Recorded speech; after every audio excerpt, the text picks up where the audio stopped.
A couple of times each year, in lieu of the traditional sermon, we do a session called Ask the Pastor, where members are invited to submit questions and for Pastor Rick to answer them. I think it might be better called Try to Stump the Pastor, because Reverend Rick has not seen the questions in advance, but I'm always amazed how he keeps his composure and gives us a thoughtful reply. So well, I just get nervous asking the questions. We'll do our best. And by the way, this is something that we usually do on this Sunday after the fair, between making bisque and lobster rolls and crafts and everything. This is a gesture of mercy to me. Mercy. Well, the first question is, what do we mean when we say a grace-filled moment? How do we know or recognize such a moment when it happens? A grace-filled moment, that's one of my favorite things to say. I see a grace-filled moment as when something happens in which you experience the presence of God, God's love, God's wisdom, simply God being with you. And it can happen in little ways and in big ways. I'm actually going to take away from my Christmas Eve meditation here a little bit. An example of a grace-filled moment occurred after my father died, and I came home, and on the doorknob was a plastic bag. When I looked in the plastic bag, there was a box of macaroni and cheese. That was an incredible grace-filled moment. And if you know the story behind the macaroni and cheese, you know why. If you don't know the story behind the macaroni and cheese, then come Christmas Eve. But I also like that as an example because unless you're constantly working on your faith, unless you're sitting here in the pews on Sunday morning, taking time to be with God in prayer, you would miss so many grace-filled moments.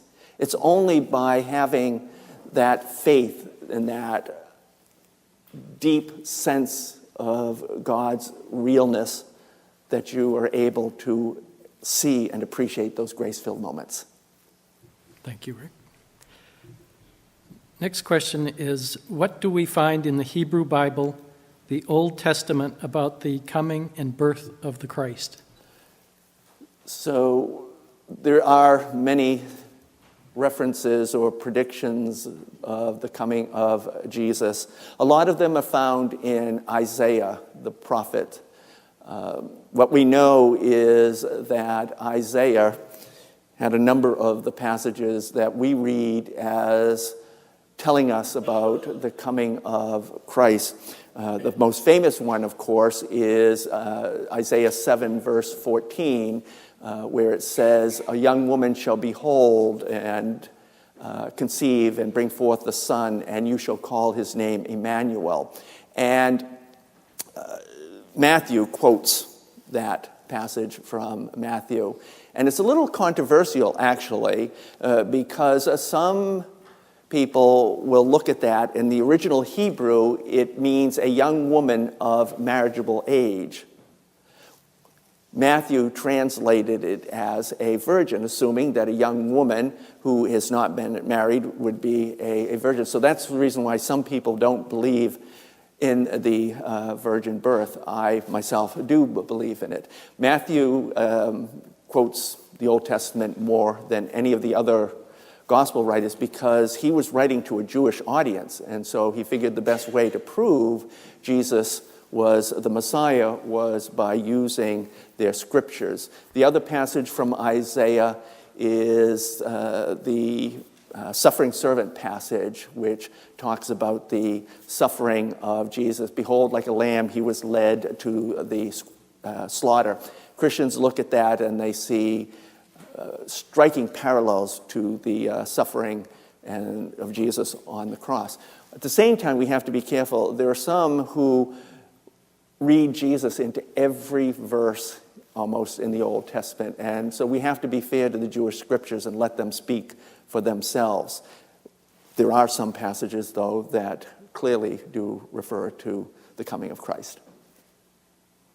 Thank you again. Another question is, Advent is called a season of hope. Is hope just a virtue of the mind, or is it something other? Is hope something that leads us to spiritual growth? I'm not sure I understand the question. Hope is an interesting thing. We can't live without it. And I've seen situations as a pastor where people have given up because they have no hope. In fact, I'll say that poverty is a spiritual disease because in many instances, it's a situation where a person just gives up. They see no hope. But again, I go back to grace-filled moments. In order to have hope, you have to work on your faith, because the stronger your faith is, the stronger you're able to believe that with God all things are possible. And I see that when people are suffering, those who have a deep sense of faith have a deeper sense of hope and an ability to see that somehow out of the chaos and the confusion and the suffering and whatnot, God will bring new life. At the same time, we have to be careful because hope can be counterproductive sometimes. So, for example, I would love to play center for the Boston Celtics. Okay? I think that would be so cool. But my hope of growing 2.5 feet at any time during the course of the rest of my life is not happening. And so, there's something about when it comes to hope. I'm reminded of Jesus being out in the wilderness where he was tempted to throw himself off the pinnacle of the temple so the angels could bear him up. And he said, "It is written, you shall not put the Lord your God to the test." So hope is certainly something that we need, but we have to be realistic and allow our faith to help us understand what is faithful hope and what is unrealistic hope. Very good. Another question is, while today we talk about the preparation of celebrating the birth of Jesus, we also are thinking about his return, which was promised. Okay. I'm not sure there was a question there. I may have left out a verb. While today we talk about the preparation of celebrating the birth of Jesus, are we also thinking about his return, which was promised? Yes. That's a part of Advent that doesn't get a lot of emphasis. We focus on the Jesus who was born in Bethlehem, but it's also a time to remind us that he will be returning at some time. We don't know when.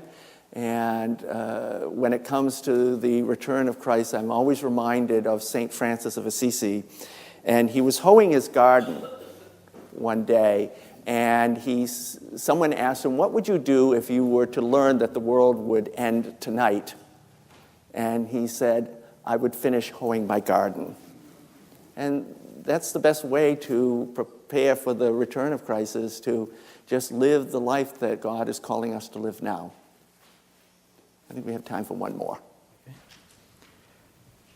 Why were the ancient people of the early church so interested in the genealogy of Jesus? Why was it so important to them? So if you go to Matthew's Gospel, it begins, the whole first chapter is a genealogy. So-and-so begat so-and-so who begat so-and-so, and eventually it leads to Jesus. And the reason why that is so important, and was so important, particularly for the people of the Jewish faith, is because of what was known as the Davidic covenant.